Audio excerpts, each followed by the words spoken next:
plus dans la clé, c'est-à-dire je ne peux pas. Votre camarade m'a dit qu'il y a 26 fois 26 clés possibles, c'est vrai, dans la totalité, il y a 26 fois 26, mais en réalité, je ne pourrais pas utiliser toutes les clés possibles.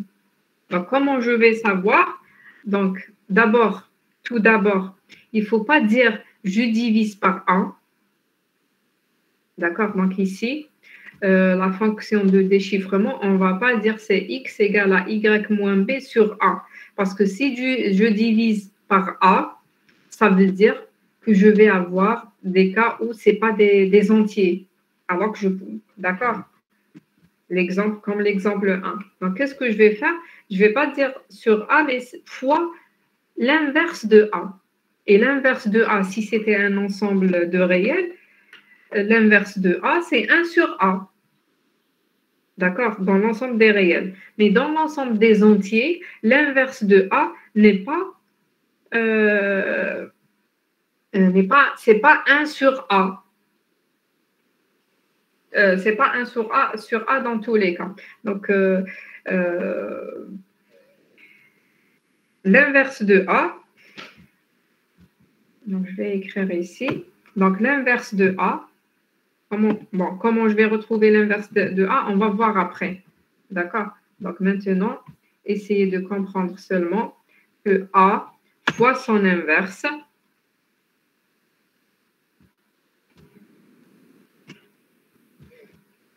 Je vais essayer d'écrire quelque part. Essayer d'écrire ici. Donc, essayez seulement de comprendre que A fois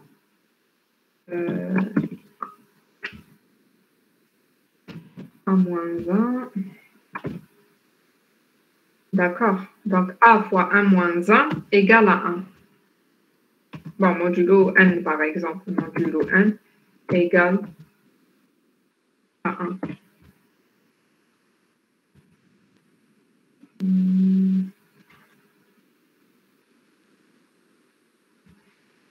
Donc, je répète. Donc, je ne vais pas dire dans la fonction de déchiffrement, pour que ça soit plus correct, je ne vais pas dire que x égale à y moins b sur a, comme on a dit la fois passée, mais c'est fois a moins 1.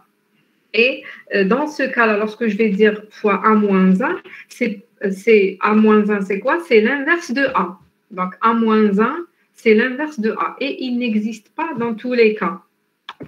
A moins 1 est l'inverse de a. D'accord? Et l'inverse de a, l'inverse d'un nombre, on ne peut pas trouver toujours l'inverse de a. L'inverse d'un nombre. Il n'existe pas toujours. D'accord? Donc, il y a des cas où je peux trouver l'inverse. Il y a des cas où je ne pourrais pas trouver. Donc, je vais vous donner un exemple pour comprendre. L'inverse de 3, bien sûr, il faut donner un ensemble. Donc, modulo, donc Z26. Donc, modulo 26, ça va être, qui peut me dire l'inverse de 3 égale à quoi?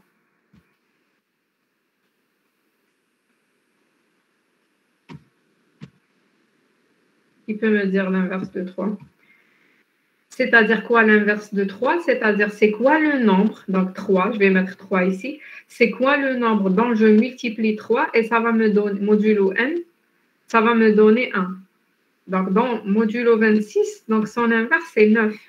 Pourquoi? Parce que 9 fois 23, ou bien sûr, 9 fois 23, ça va vous donner 27. Modulo 26, ça va vous donner 1.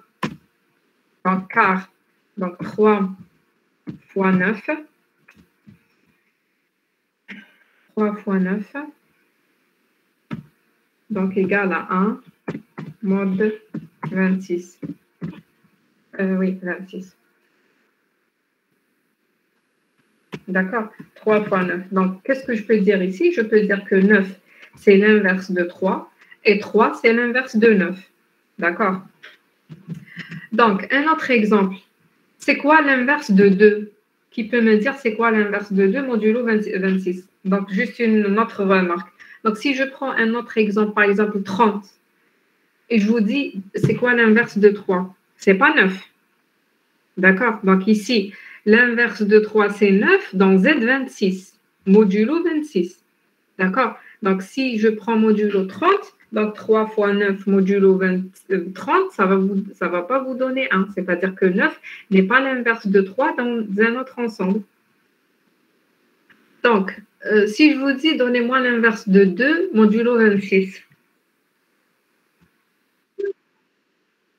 Oui, vous ne pouvez pas trouver. C'est-à-dire quoi?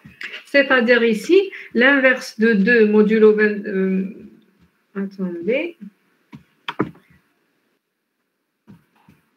Donc, l'inverse de 2, ça veut dire quoi? Ça veut dire qu'il faut chercher un nombre. Un nombre. Donc, si vous mettez 2 ici, il faut chercher le A-1, l'inverse de 2, dans lequel vous multipliez 2 pour avoir un 1. Donc, et le nombre, le A-1, il appartient à Z26. C'est-à-dire, je ne peux pas retrouver ici un autre nombre qui n'appartient pas à Z26. Donc, c'est de 0 à 25. Donc, essayez, si vous prenez 2 ici, essayez tous les nombres de 0 à 27, vous n'allez pas retrouver un nombre qui va vous donner 1. Vous multipliez 2 par 1, ça va vous donner 2, 2 fois 3, 6, 2 fois 17, 34, modulo 26. Donc, vous n'allez pas retrouver l'inverse de 2. Ça veut dire l'inverse des nombres entiers, n'existe pas toujours. D'accord? Donc, c'est-à-dire, il y a des nombres qui ont des inverses et des nombres non. Donc, si je vais aller à l'ensemble des réels. L'ensemble des réels, donc A fois 1 moins 1, parce que l'inverse de A, c'est 1 sur A, puisque je peux diviser dans les réels. Donc, A sur 1 sur A, ça va vous donner toujours 1. D'accord? Mais dans Z, je ne pourrais pas trouver. C'est pour ça, regardez, c'est pour ça ici, 6. Bon, pour 6, oui, pour 6 ici, 6 n'a pas d'inverse. C'est pour ça que je vais essayer de diviser. Normalement, je vais multiplier 16, d'après la fonction de déchiffrement. Je vais multiplier 16 fois l'inverse de 6. D'accord? 16 fois l'inverse de 6, je vais retrouver un résultat. Donc ici, 4, j'ai trouvé 7. D'accord? Mais je ne pourrais pas utiliser cette clé parce qu'elle va me donner un résultat qui n'est pas... Elle va me donner F qui n'est pas injective. Donc, pour pouvoir utiliser cet algorithme, qu'est-ce qu'on va faire? Donc, d'abord, ici, vous avez un exemple de chiffrement. Donc, si je veux chiffrer hot, H-O-T, le mot hot en utilisant un chiffrement linéaire, donc vous avez la fonction. Vous avez d'abord la clé K, c'est 7, 3. Donc, c'est-à-dire f de x, c'est 7x plus 3. 7, donc vous codez le mot HOT, 7, 14, 10, 19. Donc, vous multipliez 7 fois 7, 7 fois 14 plus 3. Donc, vous allez retrouver un résultat modulo 26. Vous allez retrouver le message chiffré, c'est 0, 23 et 6. D'accord? 0, 23 et 6. Donc, ça, c'est le message chiffré. Donc, pour déchiffrer, c'est la fonction de déchiffrement, ça va être quoi? C'est l'inverse, normalement, c'est y-3, d'accord, y-3 fois l'inverse de 7. Donc, y-3 fois l'inverse de 7. Vous pouvez vérifier que l'inverse de 7, c'est 15. Vous multipliez 15 fois 7, vous pouvez multiplier 15 fois 7. Donc, je ne sais pas une calculatrice ici. Donc, c'est 105. D'accord? Et 105 modulo 26, ça va vous donner, parce que si vous divisez 105 par 26, ça va vous donner 26 fois 4, c'est 104. 26 fois 4, c'est 104. Donc, le reste, ça va être 1. D'accord? Donc, ici, on vous donne la table de multiplication. Attendez. Donc, ici, la table des inverses. D'accord? Donc, essayez de prendre comme ça. Ensuite, je vais vous donner, je crois, en TV, la table, comment vous calculez l'inverse d'un nombre. Donc, Là, j'ai donné tous les nombres inversibles, c'est-à-dire ceux qui ont un inverse. Donc, 1, il a un inverse, son inverse c'est 1. 3, son inverse c'est 9. 5, c'est 21. 7, c'est 15. 11, c'est 19. 17, c'est 23, ainsi de suite. Donc, bien sûr, ici, on ne vous a pas dit c'est 9. Par exemple, ici, de 7 jusqu'à 11. Parce que l'inverse de 3, c'est 9 et l'inverse de 9, c'est 3 aussi. D'accord? Donc, ici, on ne vous a pas donné l'inverse de 21 parce que c'est 5. Donc, je reviens toujours au nombre, si vous avez compris. Donc, ce qu'il faut retenir jusqu'ici, c'est que pour utiliser ce type d'algorithme, il ne faut pas utiliser n'importe quelle clé. C'est-à-dire, il n'y a pas en totalité 26 fois 26 clés. Donc, là, le problème se situe à quel niveau? Est-ce que c'est, qu'est-ce qui nous pose problème? Est-ce que c'est le A ou bien c'est le B qui pose problème? C'est-à-dire, ce n'est pas 26 fois 26, je vais prendre moins de clés possibles. Est-ce que ça va être B qu'on va restreindre l'ensemble de B ou bien de A? C'est-à-dire B peut prendre 26 valeurs et A peut prendre 26 valeurs. Moins de 26, soit B ou A ou les deux. Dans quel ensemble je vais restreindre et pourquoi? Je ne sais pas ce que la question, les deux. Rahish me dit le A et Bessaï me dit les deux. Donc pourquoi B, ça nous dérange? Pourquoi? Regardez. Y moins B. Est-ce que ça nous pose un problème lorsque je vais me soustraire? Parce que j'ai déjà fait ça dans le premier algorithme. Y moins K. On a dans le premier algorithme, on a dit il y a X plus K, ensuite Y moins K.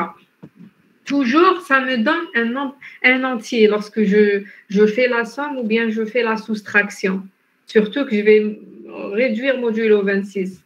Donc, l'addition, la soustraction, ça va pas nous poser problème. C'est-à-dire ce Y moins B, le B ne pose pas de problème. C'est le A moins 1. Est-ce que je divise par A? Donc, regardez ici. Donc, Y, c'était... Qu'est-ce que j'ai fait ici? Bon, ici, je n'ai pas déchiffré. Ici, le problème que j'ai constaté ici, par exemple, c'est qu'il y a deux valeurs, 7, 7. Donc, essayez de déchiffrer, vous allez voir. Donc, ici, lors du déchiffrement, je trouve que je ne pourrais pas calculer l'inverse de 6. D'accord? Donc, qu'est-ce qu'on va faire? On va utiliser un résultat, on ne va pas le prouver, un résultat mathématique, pour pouvoir utiliser ou voir quelle clé il faut utiliser. Donc, d'ailleurs, pour que le chiffrement soit valide, donc il faut que F soit injective. D'accord? Il faut que F soit injective, c'est-à-dire à un nombre, je ne peux pas, pour deux nombres clairs, les deux lettres claires d'un ensemble d'entrées, il ne faut pas retrouver la même sortie. D'accord? Donc, il faut que la fonction d'abord soit injective. Donc, l'opposé existe toujours dans Z26. D'accord? Lorsque Y parcourt Z, lorsqu'on a Y un entier, donc Y moins B, ça sera un entier aussi. D'accord? Donc, le problème, il est dans A. Il faut qu'il soit inversible dans Z26. D'accord? C'est ça le plus important, c'est que A, parce que B ne pose pas de problème, il faut que A soit inversible. Donc, pour que A soit inversible, on va utiliser cette proposition ou bien résultat mathématique donc, qui nous dit, donc, on a AX, cette équation, donc AX égale à D modulo N. D'accord? AX égale à D modulo N. Et ça, c'est notre fonction. Regardez. Donc, AX modulo N. Donc, c'est-à-dire, si je vais écrire Y moins B égale à AX. Parce que ici, je cherche le X. D'accord? On a AX qui est égal à Y moins B ou bien Y'. D'accord? Donc, cette équation, on cherche quand est-ce qu'elle admet une solution unique, x. C'est ça, c'est le x, c'est la lettre en clair qu'on cherche ici. Et le d ici, c'est le y moins b. Donc, si je vais faire appliquer ça sur notre cas, donc elle admet une solution unique lorsque le PGCD entre A et N, donc A parce que le A, c'est celui que je cherche à retrouver l'inverse. Donc, je cherche à retrouver l'inverse. Donc, il faut que A et N, donc ce N, et le A, le PGCD entre eux soit égal à 1. D'accord? Donc, s'ils sont premiers entre eux, c'est-à-dire ils sont premiers entre eux, donc, ça veut dire que cette équation admet une solution unique. Parce qu'ici, regardez, elle admet une solution, mais la solution n'est pas unique. Bon, non, ici c'est Y, c'est pas X. Mais regardez, ici on a retrouvé X, on n'a pas retrouvé des solutions. Aucune. On n'a pas retrouvé, regardez, X égale à 16 sur 6. Ce n'est pas une solution dans Z26. Donc, c'est-à-dire on n'a pas pu déchiffrer. Tandis qu'ici, on n'a pas déchiffré, donc vous pouvez trouver des exemples. Là, en déchiffrant, on va retrouver deux lettres. Par exemple, ici, ça sera le cas. Je déchiffre 7, je vais avoir 6, 0. Je déchiffre 7, je vais avoir 13. D'accord? C'est-à-dire que c'est une solution, X n'est pas unique. Nous, on cherche, lorsque X soit unique, c'est PGCD égale à 1. Donc, je reviens à ces exemples-là. Donc, A, c'est 6 ici. Il n'est pas premier avec 26. C'est pour ça que j'ai un problème. Le 4 aussi, il n'est pas premier avec 26. PGCD entre eux égale à 2. C'est pour ça que j'ai un problème. D'accord?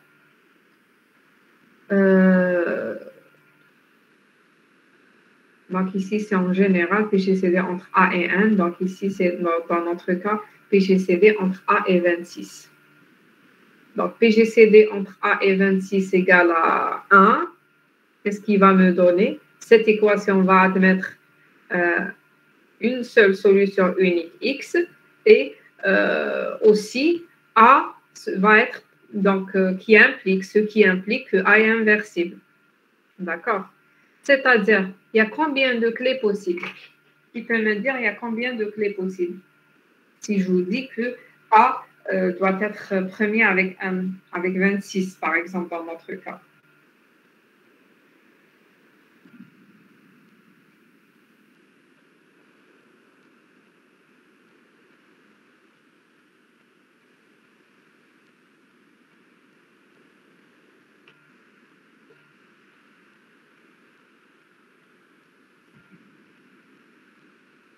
Nombre de clés inversible fois B.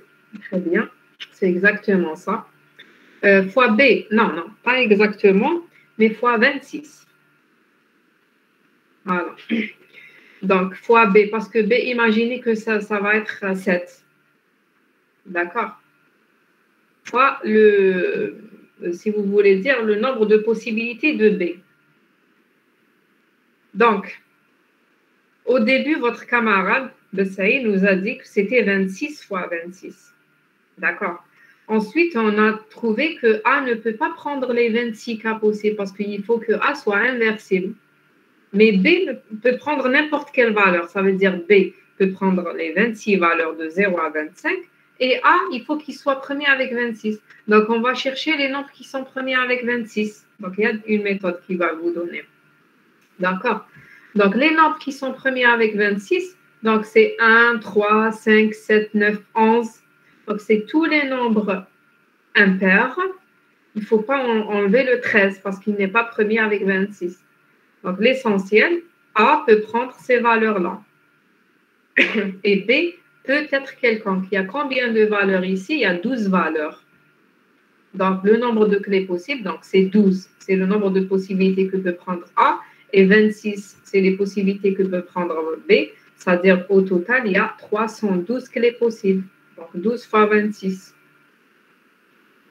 D'accord? Il y a 312 clés possibles seulement. Donc, c'est mieux que le décalage, mais ça reste aussi très petit. Donc, en général, si je veux calculer le nombre de clés en général, parce qu'ici, qu'est-ce qu'on a fait? On a essayé de chercher nous-mêmes le nombre de clés possibles. Oui, le nombre de clés possibles. Comment on a fait? Donc, c'est les nombres qui sont premiers avec 26. Donc, c'est les nombres qui sont premiers avec 26. Imaginez que j'ai ici, ce n'est pas modulo 26, mais c'est modulo 200, par exemple. Je peux utiliser 200 caractères. Les lettres, majuscules, minuscules, les signes de ponctuation, les chiffres, ou bien d'autres. Donc, est-ce que pour avoir le nombre de clés, je vais utiliser, donc c'est chercher les nombres qui sont premiers avec 100 ou bien 200. Donc, il y a une méthode qui permet de vous donner, une fonction qui permet de vous donner le nombre. Parce qu'ici, 12, ça représente quoi, 12? Ça représente les nombres inversibles dans Z26. C'est ça. Il y a 12 nombres qui sont inversibles. Donc, il y a une fonction qui permet de vous donner directement le nombre d'entiers qui sont premiers avec... donc, c'est la fonction indicatrice de l'heure. D'accord.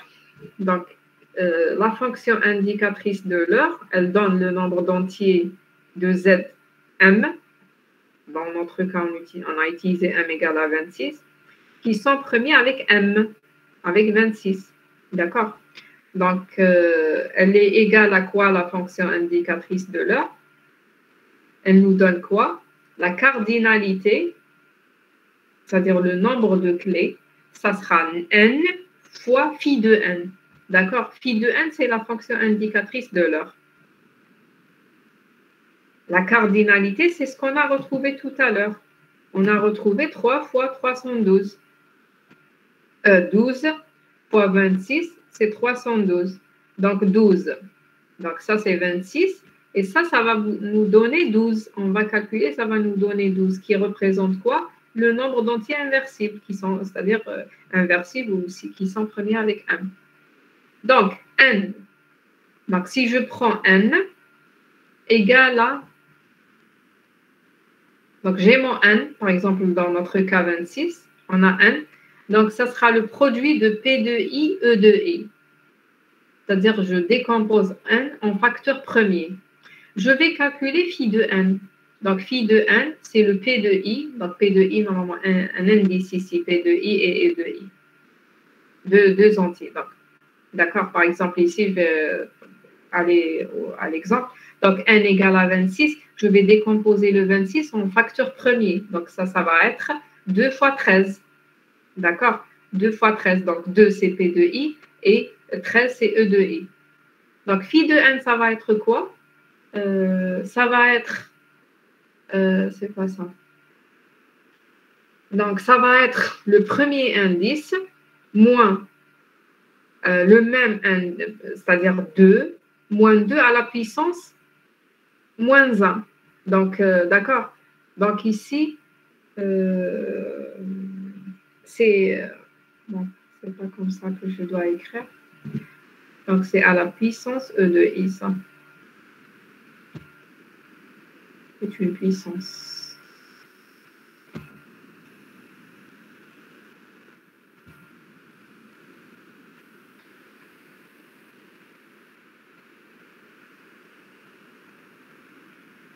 Donc, n, c'est un produit. P de I à la puissance E de I. Donc, par exemple, le premier P de I, P de 1 égale à 2, et P de 2 égale à 13. Les E de I, c'est à la puissance. Donc, ici, c'est à la puissance 1, ici, c'est à la puissance 1. Donc, phi de 26, ça va être quoi? Ça va être le premier P, donc à la puissance 1, c'est-à-dire 2 à la puissance 1, moins 2 à la puissance 1 moins 1, c'est-à-dire 2 à la puissance 0. Donc, 2 moins 2 à la puissance 0. Et donc, ici, c'est un produit. Donc, c'est le produit. Donc, ça va être le premier P, ensuite le deuxième P de 2, donc c'est 13, moins 13 à la puissance 0. Donc, ça va nous donner 2 moins 1, c'est 1. 13 moins 1, ça va nous donner 12. Donc 12, c'est la fonction indicatrice qui nous a donné ce 12. Et 12 représente quoi? C'est le nombre d'entiers qui sont premiers avec 26. c'est la fonction indicatrice, donc c'est phi de 26. Donc, pour bien comprendre la fonction, donc j'ai donné un autre exemple avec 60. D'accord? Donc, on va décomposer n qui est 60 en nombre premier. Donc, on va avoir n. Bon, ici, j'ai demandé à vérifier. Donc, n, c'est-à-dire n, ça va être égal à quoi? Donc, 2 fois 30.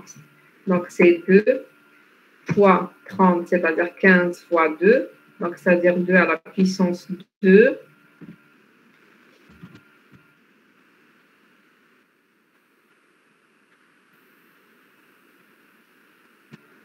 Fois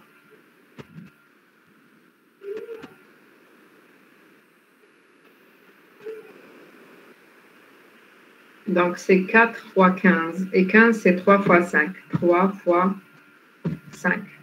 D'accord? Donc ça c'est 50, j'ai décomposé en facteur premier. Donc ça veut dire que ça c'est P1 c'est 2, P2 c'est 3 et P3 c'est 5. Et le E ici, la puissance c'est 1, ici c'est 1, ici c'est 2. C'est-à-dire pi de 60, ça va être quoi? Ça va être 2 à la puissance 2 moins 2 à la puissance 1, c'est-à-dire 7 puissance moins 1, fois P de 2, c'est-à-dire 3 à la puissance 1 moins 3 à la puissance 0, et je prends 5, donc 5 à la puissance 1 moins 5 à la puissance 0. Donc je vais avoir 4 moins 2, c'est 2, donc 3 moins 1, c'est 2 aussi, et 5 moins 1, ça va être 4. Donc phi de 60 ici, ça va être 4 fois 4 qui est 16. Ça veut dire quoi? Ça veut dire 16, c'est le nombre d'entiers inversible dans l'ensemble Z60.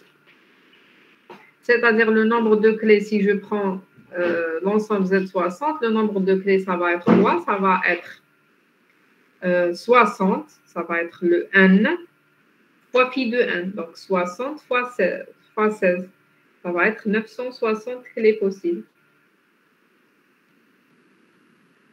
D'accord?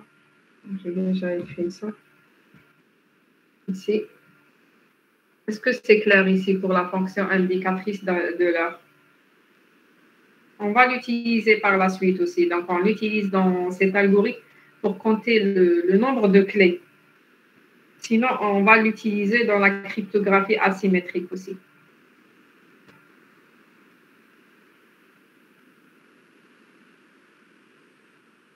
Est-ce que vous avez des questions jusqu'ici?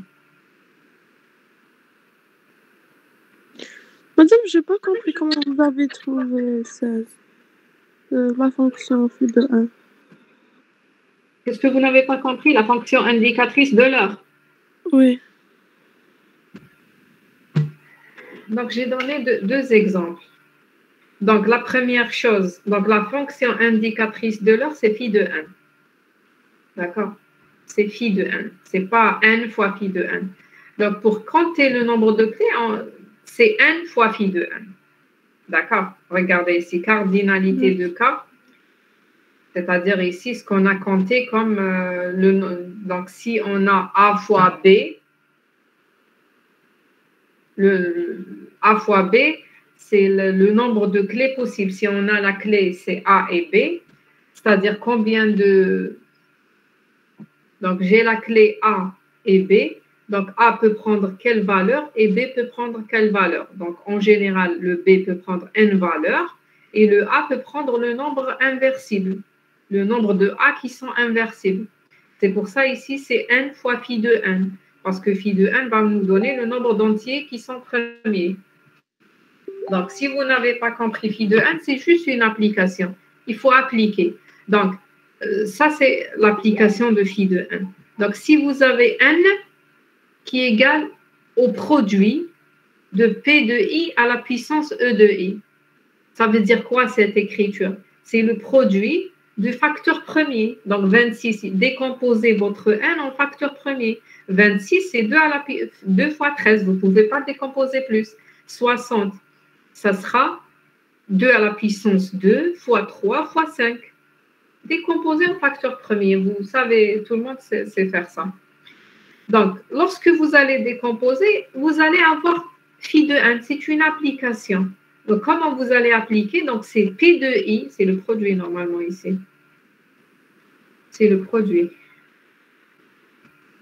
D'accord, donc je vais rajouter par la suite ici.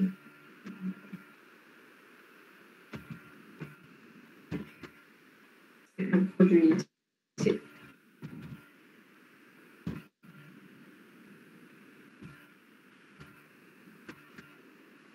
C'est le produit de P de I, E de I, moins P de I, E de I, moins 1. Je prends mon P de I, par exemple, le premier P de I, le premier facteur. Parce qu'ici, 1, c'est le produit des facteurs. C'est 2 fois 13. Ça veut dire que P de 1, c'est 2, et P de 2, c'est 13. Donc, ça sera quoi, phi de 1? Ça sera P de 1 à la puissance 1, la puissance que j'ai retrouvée ici, la puissance 1, moins 2, c'est le même P2, et regardez, 2 moins à la puissance 1, moins 2 à la puissance quoi ici? 1 moins 1, c'est-à-dire 2 à la puissance 0, donc c'est 2 moins 2 à la puissance 0, donc c'est un produit. Donc P de 2, maintenant P de 2, donc c'est 13 à la puissance 1, moins 13 à la puissance 0, donc ça sera 1 moins 1, 0. Donc ça c'est pour 26, la même chose pour 60. Pour 60, donc pi de 60, ça va être quoi? Il faut décomposer d'abord 60, ça va être ça. Donc, phi de n, ça va être quoi? C'est le produit de P de I moins P de I à la puissance EI moins 1. Donc, le premier P de I, c'est 2 à la puissance 2. Le deuxième, c'est 3 à la puissance 1. Le deuxième, c'est 3 à la puissance 1. Le troisième, c'est 5 à la puissance 1. Pour tous les nombres, qu'est-ce que je vais faire? Moins P de I le même, et je vais retrancher 1. Donc, je retranche 1 à 2, ça va être 1. Je retranche 1, ça va être 0. Je retranche 1, ça va être 0. Vous multipliez, vous aurez 16. Appliquer, c'est une application. Donc, vous avez n, vous pouvez pour n'importe quel n calculer phi de n. Et ça va être quoi? Ça, c'est le nombre d'entiers qui sont pour lesquels on peut calculer un inverse. J'ai donné l'exemple dans 26. Le 3, son inverse, c'est 9. Mais 2, vous ne pouvez pas calculer son inverse. Essayez de rechercher, vous n'allez pas retrouver. Donc, ça veut dire quoi? Ça veut dire dans le chiffrement linéaire, je ne peux pas prendre 2 comme une clé. Donc, ici, la clé, on a pris la clé 7,3 pour chiffrer le mot hôte. Bon, je peux prendre 2, 3, je peux chiffrer. Mais le problème, c'est que je ne pourrais pas déchiffrer. Et ça, c'est très important. Si je ne pourrais pas déchiffrer, ça ne sert à rien à chiffrer. Si quelqu'un d'autre ne pourra pas déchiffrer, ou là même vous ne pourrez pas déchiffrer vos informations, ça ne sert à rien à chiffrer. Donc, d'accord. Donc, toujours dans le chiffrement linéaire, on a dit que pour pouvoir utiliser une clé, il y a une proposition qu'on va utiliser. La proposition, c'est qu'il faut que PGCD entre A et le N, en général, bien 26 dans notre exemple, il faut que ça soit égal à 1. Donc, comment calculer le PGCD? Donc, vous pouvez utiliser, on utilise l'algorithme d'Euclide. Vous avez l'habitude d'utiliser l'algorithme. Vous connaissez l'algorithme d'Euclide qui permet de calculer le PGCD entre deux nombres. Donc, l'algorithme d'Euclide, si je vais l'étendre, on appelle l'algorithme d'Euclide étendu, permet de retrouver l'inverse. Parce qu'ici, j'ai donné, je ne vous ai pas donné comment on retrouve l'inverse des nombres. Je vous ai donné l'inverse de 1 égale à 1, l'inverse de 3 égale à 9. Mais je ne vous ai pas donné la méthode. Donc, la méthode pour calculer l'inverse, c'est l'algorithme d'Euclide étendu. Donc, d'abord, l'algorithme d'Euclide qui permet de retrouver le PGCD. Donc, c'est des divisions successives. Donc, si vous prenez votre A, donc vous voulez calculer l'inverse, vous voulez calculer le PGCD entre A et N, donc vous avez le quotient et le reste. Donc, j'explique l'algorithme d'Euclide. pas de Euclide étendu, c'est-à-dire qui permet de retrouver le PGCD. Donc, vous avez A et N, PGCD entre A et N. Donc, vous avez le quotient et le reste. Vous retrouvez quotient reste. Ensuite, vous allez utiliser le N et le R0. D'accord? Vous allez retrouver Q1 et R1, ainsi de suite. Je prends mon R0 avec R1 jusqu'à retrouver, je m'arrête lorsque je retrouve R égale, le reste égal à 0. Le PGCD, ça sera quoi? C'est le reste avant le 0. Le dernier reste avant le 0, ça va être le PGCD. Donc, il y a des exemples ici. Donc, PGCD entre 26 et 12. Donc, 26 égale à 12 fois 2 plus 2. Donc, c'est-à-dire Q0 égale à 2 et R0 égale à 2. Je continue. Donc, je prends 12 et 2. Donc, ça va être 12 égale à 2 fois 6 plus 0. Donc, je m'arrête ici parce que le reste égale à 0. C'est-à-dire le PGCD entre les deux, ça va être l'avant-dernier reste avant le 0, ça va être 2. Donc, 26 et 5. Donc, 5 fois 5 plus 1. Ensuite, je continue, je prends 5 et 1. Donc, voici la méthode. Donc, 5 égale à 1 fois 5 plus 0. Donc, c'est-à-dire le PGCD, ça va être 1. Donc, j'ai pris des exemples avec 26, mais avec cet algorithme, bien sûr, vous pouvez retrouver le PGCD entre n'importe quel deux nombres. Donc, ça, pour retrouver le PGCD. D'accord?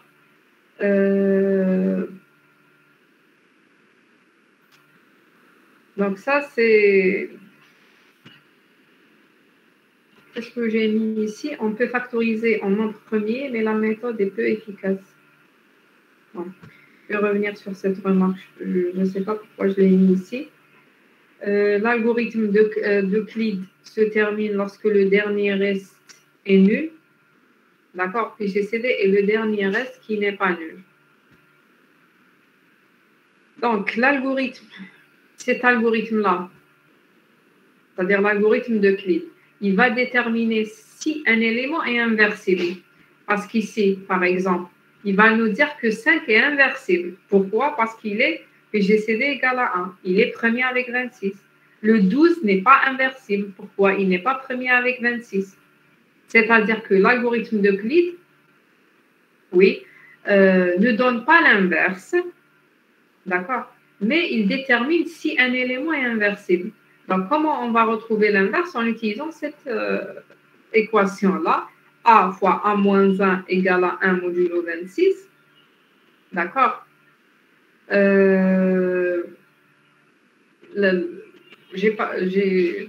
Donc, il y a l'algorithme d'Euclide étendu. Donc, c'est l'algorithme qui nous permet de retrouver l'inverse d'un nombre. On va le voir en TD. Donc, cet algorithme se termine en plus du PGCD égal à D en donnant deux nombres, X et Y. D'accord? Il va me donner, c'est une équation avec deux inconnus, X et Y. C'est-à-dire en utilisant l'algorithme d'Euclide étendu, en même temps, je vais retrouver le PGCD entre deux nombres, je retrouve l'inverse et aussi je retrouve la solution à cette équation, AX plus BY égale à D, tel que D chez PGCD. Donc, on va voir tout ça en TD. D'accord?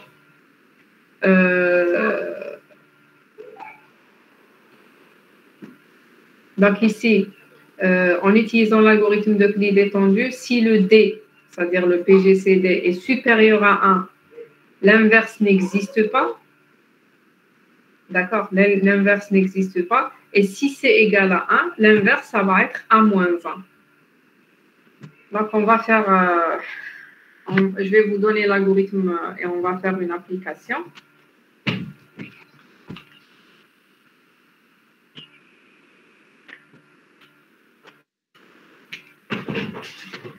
Est-ce que vous avez des questions sur cet algorithme pour passer à un autre? Donc, si vous n'avez pas de questions, je vais passer à un autre algorithme.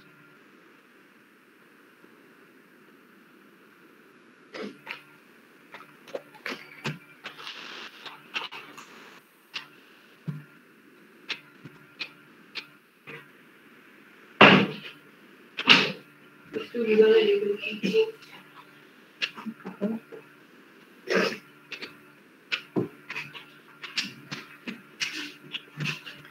vais regarder si vous avez des questions. Vous n'avez pas de questions, tout est clair. Donc ici, ce qu'il faut retenir de l'algorithme chiffrement AFIP, c'est que pour pouvoir calculer la clé, donc B, vous pouvez prendre n'importe quelle valeur de B, mais A, il faut qu'il soit premier avec N. Et vous pouvez chiffrer et déchiffrer, utiliser la fonction de chiffrement, utiliser la fonction de déchiffrement. D'accord? C'est ce qu'il faut retenir. On va voir en TD comment calculer l'inverse d'un nombre A. D'accord? L'inverse d'un nombre. Donc, un autre algorithme, c'est le chiffrement de Wigner. Donc, les autres algorithmes qu'on avait jusqu'à maintenant, donc on a vu l'algorithme de décalage, l'algorithme de permutation, on a vu l'algorithme de chiffrement linéaire ou affine. Donc, tous ces algorithmes, ils étaient monoalphabétiques. Ça veut dire quoi, monoalphabétique? Ça veut dire on chiffre chaque caractère, on chiffre un seul caractère à la fois. Vous voyez, regardez ici.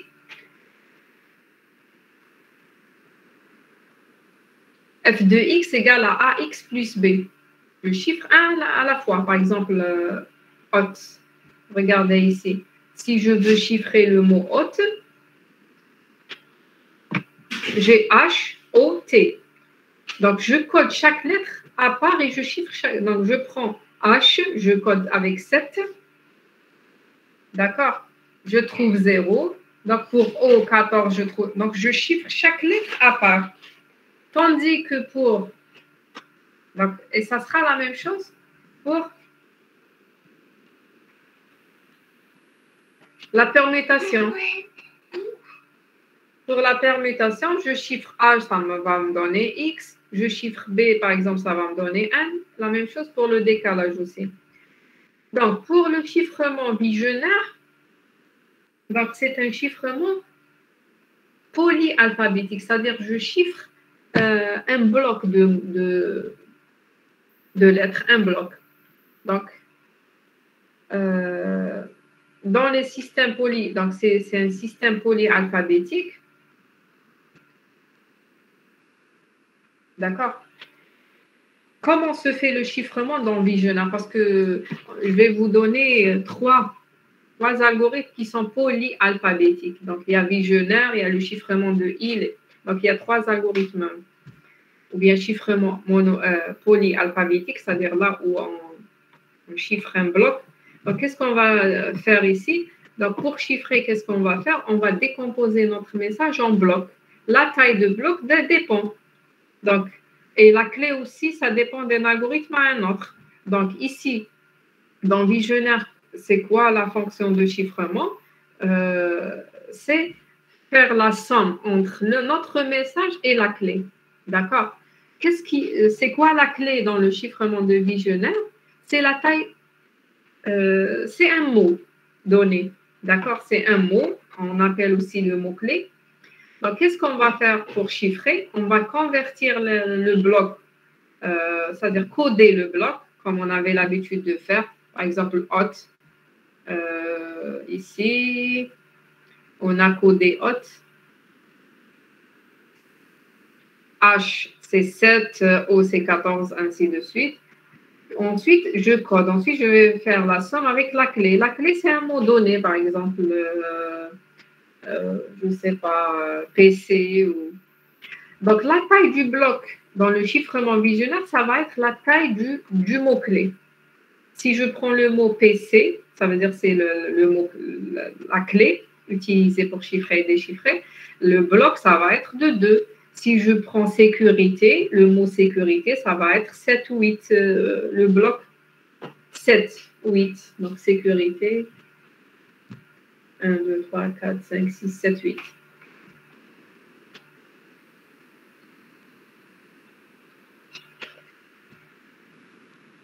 Donc, pour déchiffrer, je vais utiliser la même clé bien sûr. Donc, c'est un chiffrement toujours qui est symétrique, mais je vais faire une soustraction au lieu de l'addition. Pour chiffrer, je vais faire addition. Pour déchiffrer, je vais faire...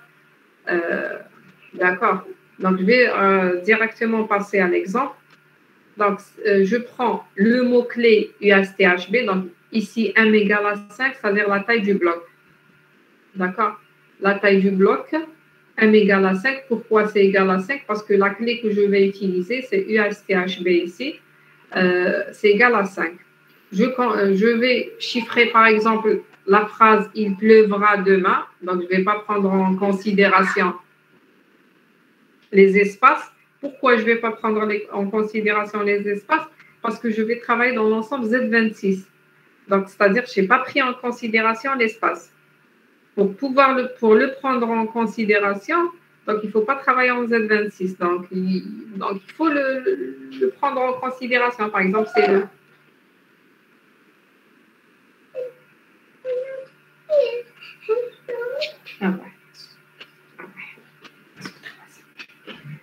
D'accord, donc je chiffre le mot « il pleuvra demain ».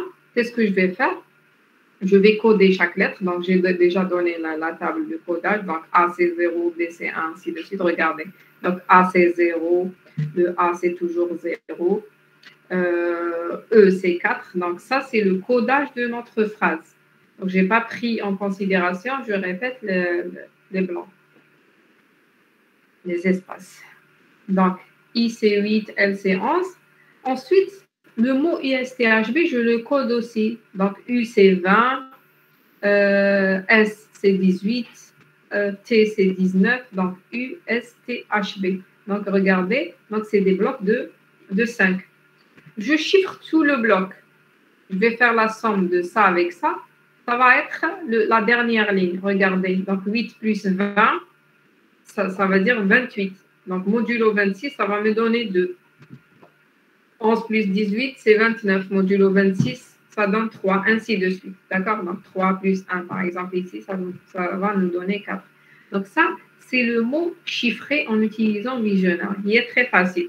La somme entre le mot-clé et votre mot en clair.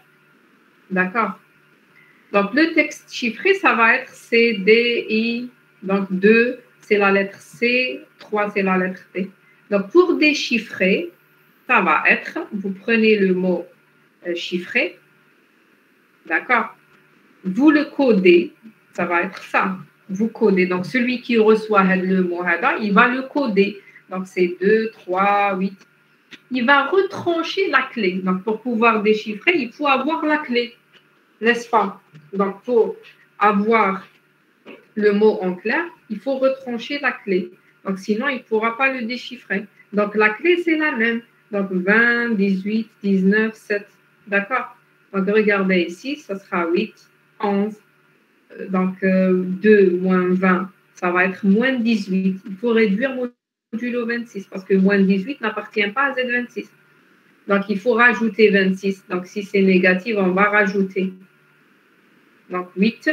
Donc, 26 moins, puisque c'est moins 15, je vais rajouter 26, ça va être 11, ainsi de suite. Donc, je vais avoir mon mot. Le mot « il pleuvra ». Donc, regardez, ça c'est 8, ensuite c'est 11, ensuite c'est 15. Ça va être le mot. Donc, pour chiffrer, je rajoute la clé. Pour déchiffrer, je retranche la clé. D'accord?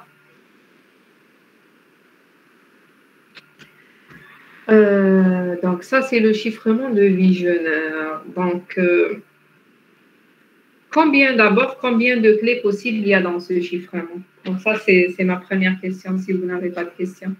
Je vais regarder les questions. Donc, il n'y en a pas. Donc, il y a combien de clés possibles ici?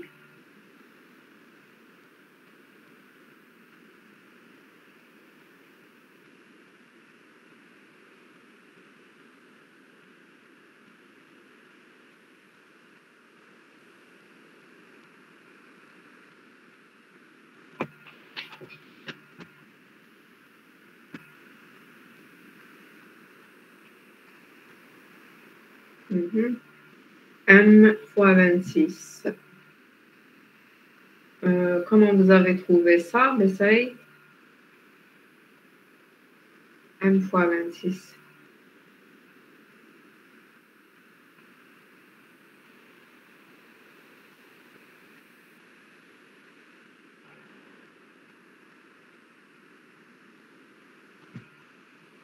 Donc, regardez. Donc, notre mot-clé, c'est USTHB. D'accord? Donc, si je prends toujours un bloc de 5, combien de possibilités je peux avoir de mots-clés ici?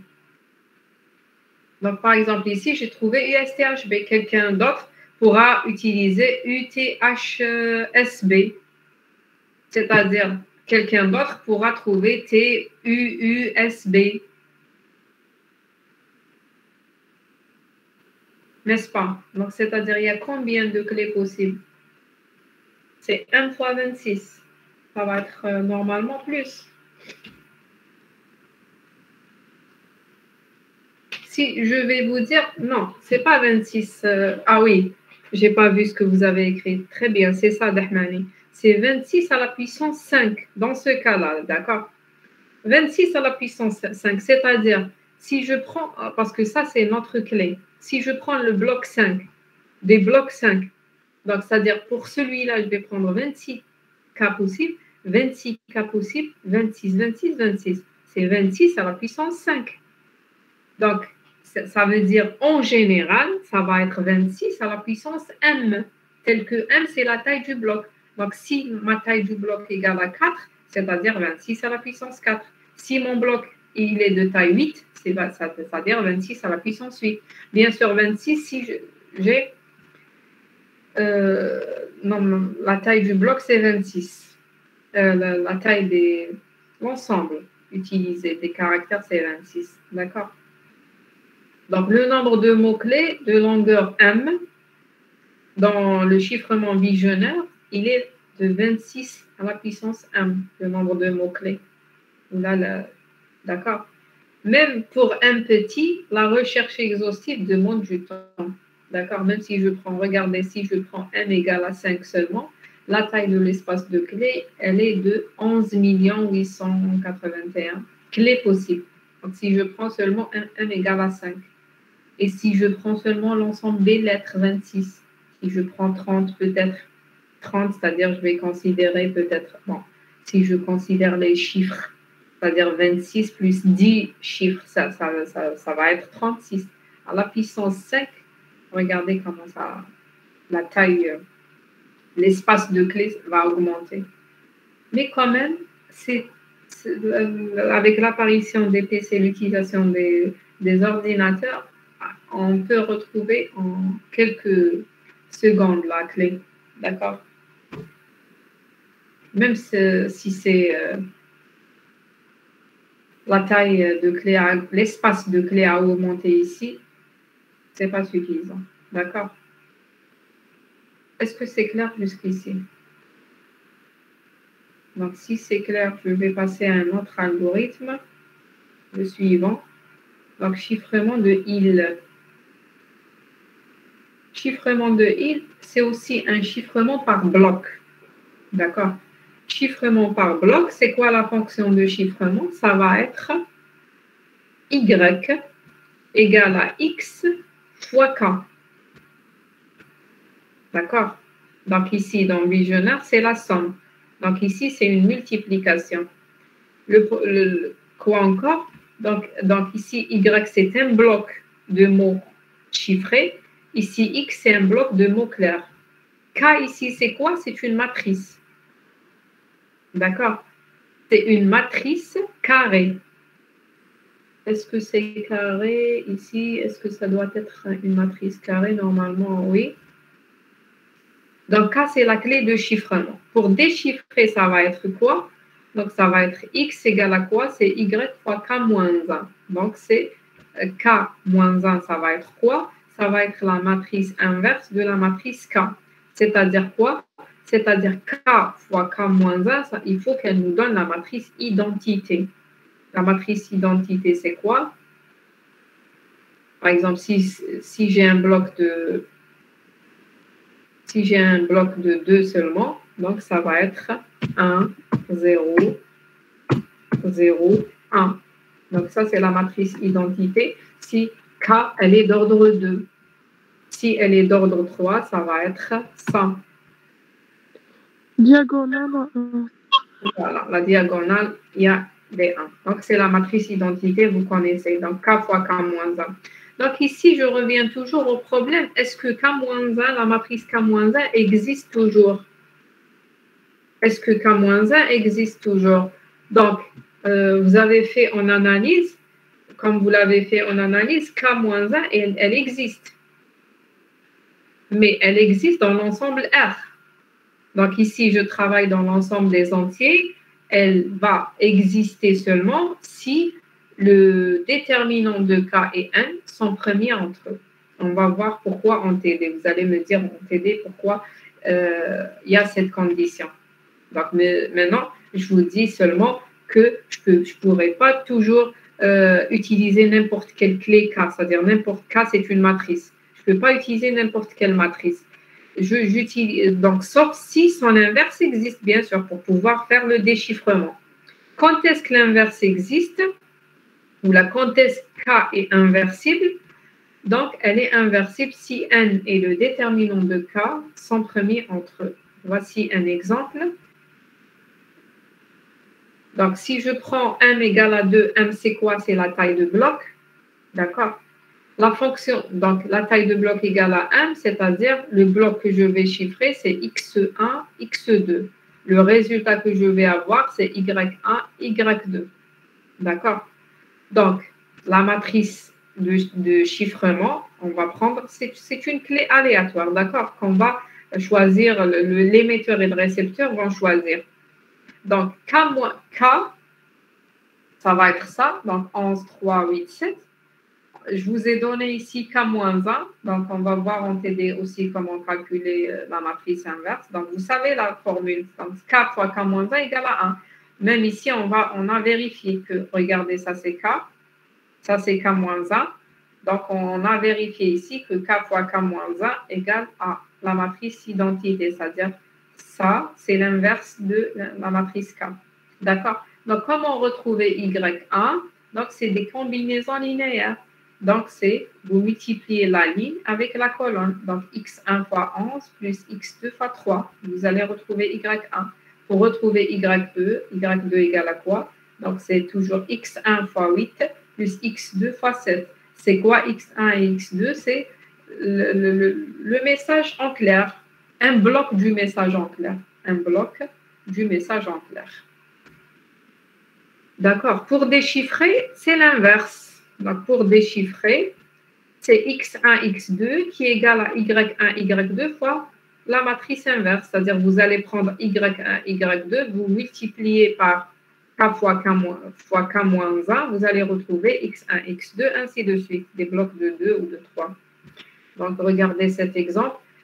Omar, si je prends des blocs de 2, donc je chiffre d'abord OM, je code c'est 14 et 12, donc O c'est 14, 12 c'est AR c'est 0,7. Donc je prends X1, X2 fois la clé K. Donc c'est 14 fois 11 plus 12 fois 3, ça va être ça. Il faut le réduire modulo 26, je vais avoir 8. La même chose, donc le mot AR, je le multiplie avec K, la clé K, je vais avoir le mot 25, 15, c'est-à-dire ZP. Le premier mot, ça va être, je vais retrouver 8, 14. Ensuite, c'est-à-dire le chiffrement du mot Omar, ça va être IOZP. Donc, pour déchiffrer, qu'est-ce que je vais faire? Donc, ce mot, je vais prendre aussi 2, donc IO, c'est-à-dire 8, 14, je vais le multiplier avec K-1, la matrice inverse. Je vais bien sûr retrouver le message initial, c'est-à-dire OM, et ici AR.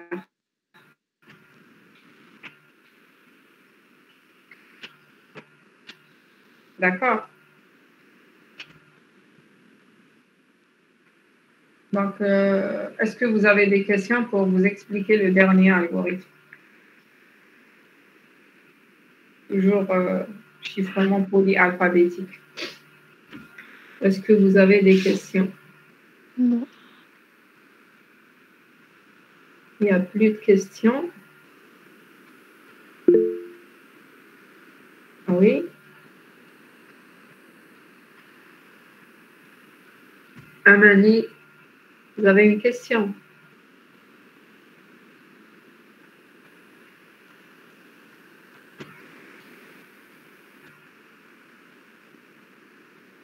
Donc, Dernier algorithme qu'on va voir. Bon, il y a d'autres algorithmes, il y a des variations des algorithmes, des variations de ces algorithmes. D'accord? Il n'y a pas seulement ces algorithmes-là. Donc, chiffrement par transposition, c'est quoi le principe de la transposition? Donc, surtout pour cet algorithme, vous pouvez trouver plusieurs algorithmes. C'est des variantes de cet algorithme. Pourquoi? Parce que, donc, je vais expliquer le principe. Je vais regarder s'il y a des questions. Oui, si on avait un message de 5 caractères. Oui. Oui. Votre camarade me dit si j'ai un ensemble un message de 5 caractères, par exemple, ici j'ai Omar.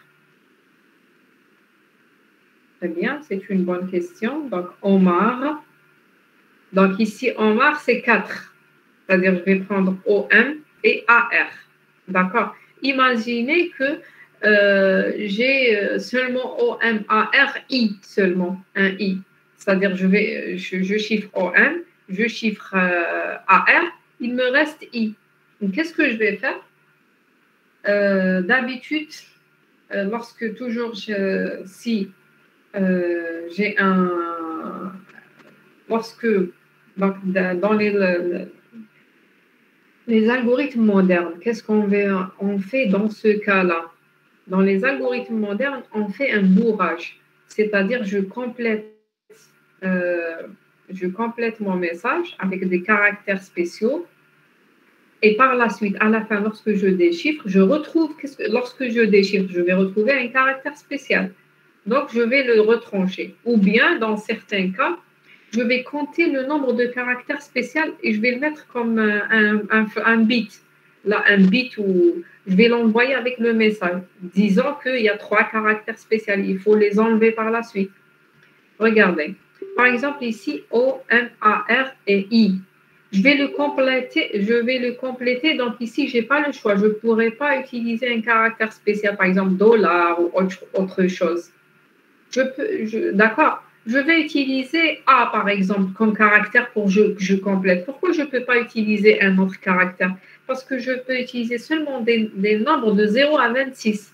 Je vais prendre, par exemple, le A ou bien le B. Mais il faut envoyer avec le message, il faut envoyer toujours un message disant que y a un caractère en plus. Là, que j'ai rajouté. Là, 2, 3, ça dépend. D'accord? Pour pouvoir l'enlever à la fin. Donc, imaginez que j'ai chiffré I avec A.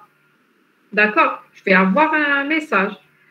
À la fin, sûrement lorsque je déchiffre, je vais avoir OM, AR avec I quelque chose. IM par exemple, I A par exemple. Il faut lui dire au récepteur qu'il faut enlever un caractère ou bien le nombre de caractères qu'il faut enlever. Donc ça, c'est bourrage. Mais dans les algorithmes modernes, donc ici, qu'est-ce qu'on fait? On utilise un caractère spécial. Les caractères spéciaux, par exemple le dollar, un caractère qu'on n'utilise pas dans les lettres qu'on envoie. Donc, ça peut être le dièse, ça peut être, d'accord, un caractère où l'émetteur et le récepteur, il faut s'entendre sur ça. Je complète mon bloc. À la fin, je l'enlève. Donc, ça ne va pas poser un problème. Bon, transposition. Donc, chiffrement par transposition, le principe, c'est que dans le message chiffré, toujours on est dans le polyalphabétique, c'est-à-dire je chiffre par bloc. Dans le message chiffré, je vais retrouver les mêmes lettres qui sont dans le message en clair, mais je les réordonne. D'accord? Donc, ça veut dire que la clé, ça va être quoi? Ça va être l'ordre que je vais utiliser. Directement, je vais passer à l'exemple. Vous avez le message qu'on va chiffrer, Ali va à l'école. Donc, la taille qu'on va prendre ici, M égale à 6. La taille du bloc. Et ça va être la taille de la clé. Donc, pi ici, c'est la clé utilisée. Ça va être, la clé, ça va être une permutation. Comment je vais permuter ou bien ordonner mes lettres. Regardez ici, 1, 2, 3, 4, 5, 6. Donc, l'ordre, ça sera 3, 5, 1, 6, 4, 2. C'est-à-dire, en premier lieu, je vais mettre la troisième lettre. En deuxième, je vais mettre 5. Donc, ça, d'accord? Regardez, Ali va à l'école. Je découpe en 6. Donc, 1, 2, 3, 4, 5, 6. C'est-à-dire ici. Ensuite, qu'est-ce que je vais faire? Regardez. Donc, ça, c'est le message en clair. Le message chiffré. Je vais prendre la troisième lettre, c'est-à-dire I. Ça va être la première. Ensuite, la cinquième, c'est-à-dire le A. Ensuite, la première, ça va être un autre A. Ensuite, la sixième. Donc, ça, c'est la sixième. Ça va être un autre A qui va remplacer. Ensuite, la quatrième. Quatrième, c'est-à-dire V. Ensuite, la sixième, ça va être le 2. La lettre 2 dans le message clair, ça va être la lettre 6 dans le message chiffré. D'accord? La même chose pour l'autre bloc. Donc, ici aussi, vous allez me dire comment je vais déchiffrer. Donc, ici, vous pouvez compléter avec des lettres. Par exemple, ici, je peux avoir, ici, j'ai 6 et 6. Je peux ne pas avoir le E. Donc, le E, ça va être soit ici ou bien ici. Donc, 6, 2. Ce E-là va être là. Si c'était un autre caractère, par exemple, le dièse, je complète avec dièse ou bien 0, un chiffre. Donc, je vais mettre le E ici. Là, le dièse ici. À la fin, lorsque je déchiffre, les caractères bourrés vont être à la fin. Donc, si le déchiffrement, bien sûr, se fait correctement. D'accord? Le principe du chiffrement par transposition, donc ça, c'est une variante. Le principe du chiffrement par transposition, ça peut être, par exemple,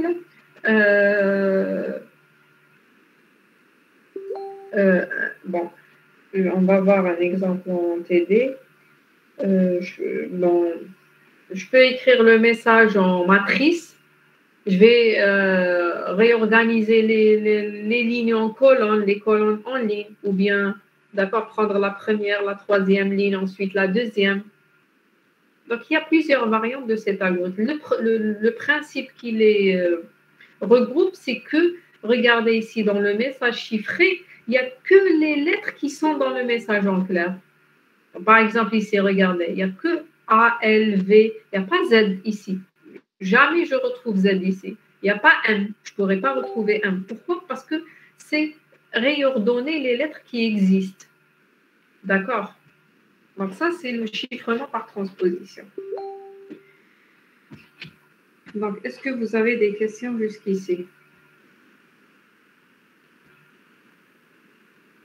Le chiffrement de l'école est-il juste? L'école. L'école. Le chiffrement. Je vais regarder, on va regarder ensemble. Donc, oui, il faut utiliser ça. Donc, ça, c'est la fonction de déchiffrement qu'on peut déduire à partir de la fonction de chiffrement. Donc, 1, c'est la lettre 3. Regardez, ça, c'est la clé de chiffrement. Donc, 1, je vais mettre la lettre 3. Donc, regardez ça, la deuxième ligne. Donc, 3, c'est C. Ensuite, 5. 1, 2, 3, 4, 5, c'est L. Oui, c'est pas correct. Donc, c'est L, oui. Ensuite, 1, c'est-à-dire L. Ensuite, 6, ça va être E. Ensuite, 4, 1, 2, 3, 4, ça va être O. Ensuite, 2, ça va être E. D'accord? Donc, c'était chose que j'ai donnée au début. Donc, ça, c'est peut-être que j'ai utilisé cette fonction. Donc, ça, cette clé. Donc, ça, c'est pour déchiffrer. On peut déduire à partir. Regardez ici, juste une remarque, parce que je vous ai dit dans le premier chapitre que les algorithmes symétriques sont des algorithmes là où la clé de chiffrement est la même que la clé de déchiffrement. Regardez ici. Bon, ici, ce n'est pas la même. Bon, dans Visionnaire, c'est la même. On a utilisé USTHB. Surtout dans l'algorithme linéaire. L'algorithme linéaire, la clé de chiffrement n'est pas du tout la clé de déchiffrement. Regardez ici, la clé de chiffrement, c'est 7 et 3. La clé de déchiffrement, ça va être, ça c'est la fonction de déchiffrement. C'est 15 et 19. Bon, réellement c'est 15 et 26 moins 19 pour avoir la clé correctement. Donc c'est 7. Donc c'est 15 et 7 parce que moins 19, il faut avoir A plus B. Donc la clé de chiffrement ici c'est 7, 3. La clé de déchiffrement ici c'est 15 et 7. D'accord? 7, c'est-à-dire moins 19 modulo 26. Donc, la clé n'est pas du tout la même, alors que l'algorithme, c'est un algorithme symétrique. Qui peut me dire pourquoi? Pourquoi ici, on appelle toujours, c'est l'algorithme symétrique, alors que ce n'est pas la même clé de chiffrement et de déchiffrement. Donc, ça, c'est la première remarque.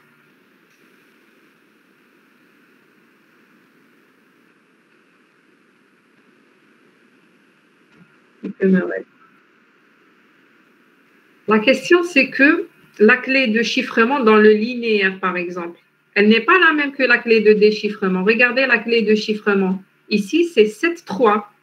La clé de déchiffrement, c'est 15 moins 19. N'est-ce pas? Ce n'est pas la même. Est-ce que c'est un algorithme symétrique ou pas, puisque ce n'est pas la même clé de chiffrement et de déchiffrement?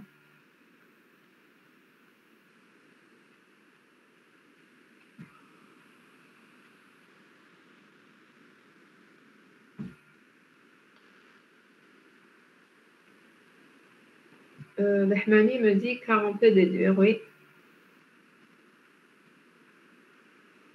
Donc, c'est toujours un algorithme symétrique ici. Pourquoi? Parce que si vous avez la clé de chiffrement, par exemple 7, 3, vous pouvez calculer la clé de déchiffrement parce que le 15, c'est quoi? C'est A-1. N'importe qui peut le calculer. D'accord? Regardez. Si vous avez la clé de chiffrement, vous pouvez facilement calculer la clé de déchiffrement. Le A-1. Vous avez A et B. Vous pouvez calculer A-1, c'est l'inverse. Bon, je n'ai pas donné la méthode, mais c'est... Vous pouvez calculer moins B'. Moins B', ça va être quoi? C'est A-1 fois B. D'accord? La même chose pour la clé du dernier algorithme. Ce n'est pas la même. Regardez ici, c'est 3, 5, 1, 6, 4, 2. Ici, c'est 3, 6. Comment on a eu ça? C'est l'inverse. Donc, regardez, cette ligne, c'est la lettre claire. Celle-là, c'est la lettre chiffrée. Donc, celle-là, c'est la lettre chiffrée. La lettre claire, comment je peux faire? Je peux faire l'inverse. Donc, je vais regarder le 1, il lui correspond 3. Donc, 1, 3. Le 2, il lui correspond 6. Je ne vais pas regarder ici 2, 5. Ça, c'est l'opération de chiffrement. Je vais faire l'opération de déchiffrement. Donc, 2 avec 6, 3. Donc, 3A avec 1 ici, bon, et par hasard ici. Donc, 4 avec 5 et pas 4 avec 6. Donc, 4 avec 5. Je vais regarder 5 ici, ça va être avec le 2 et 6 avec 4. Donc, je peux déduire facilement l'une à partir de l'autre. Donc, c'est toujours un algorithme symétrique. Et le principe des algorithmes asymétriques, c'est tout à fait autre chose. Donc, je vais m'arrêter là si vous n'avez pas de questions avant de commencer le TD. Donc, je vais vous donner quelques minutes pour vous reposer. 5 minutes, peut-être.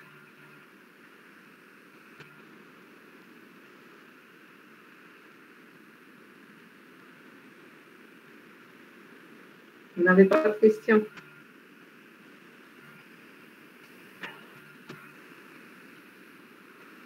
Donc, 5 minutes avant